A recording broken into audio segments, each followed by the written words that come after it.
मुद्रा. छत्रपती शिवाजी महाराजांच्या पदस्पर्शाने पावन झालेल्या या भूमीत मला शिवरायांविषयी 2-4 शब्द बोलण्याची संधी दिली त्याबद्दल निवेदकांचे आभार. छत्रपती शिवाजी महाराज हे शब्द कानावर पडतात त्यांच्या मुखातून आपोआप जय बाहेर पडतो.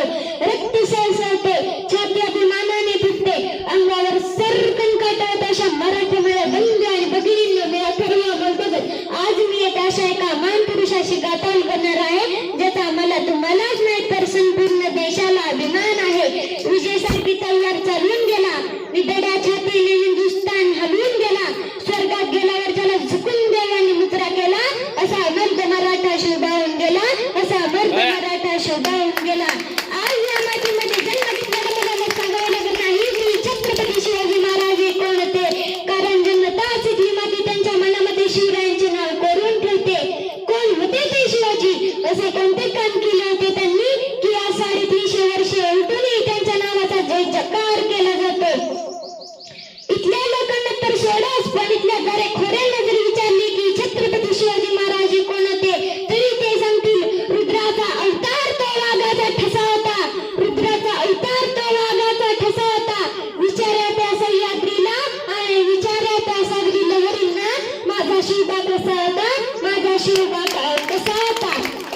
खरं तर छत्रपती शिवाजी महाराज हे नावच असं आहे की त्यांच्या नावातील प्रत्येक अक्षर कार्याची व पराक्रमाची मोठी सांगणारे हे 36 बळ असणारे, त्रस्त मुघलांना करणारे, परत न फिरणारे, तिन्ही जगात जाणणारे, शिस्तप्रिय वाणी तेज, जिजाऊंचे पुत्र, महाराष्ट्राची शान, हार न मानणारे, राजाचे हिताचिंतक, जनतेचा राजा म्हणजे छत्रपती शिवाजी महाराज. 19 फेब्रुवारी 1630 रोजी शिवरायांचा जन्म झाला. शिवराय जमातीच्या संस्काराखाली वाढले.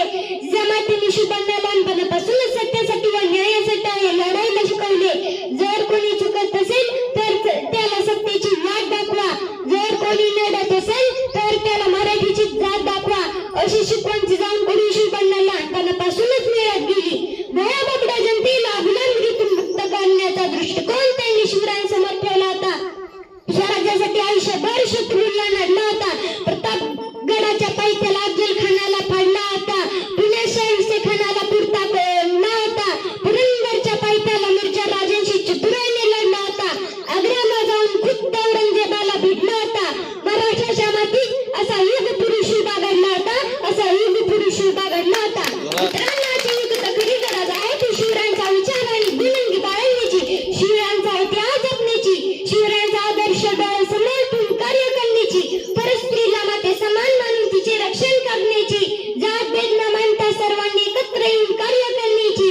हीच असेल माझ्या राजांची जयंती, हीच असेल माझ्या शिव छत्रपतींची जयंती. शिवरायांच्या नावाचा जयघोष करून मी माझे भाषण संपवितो.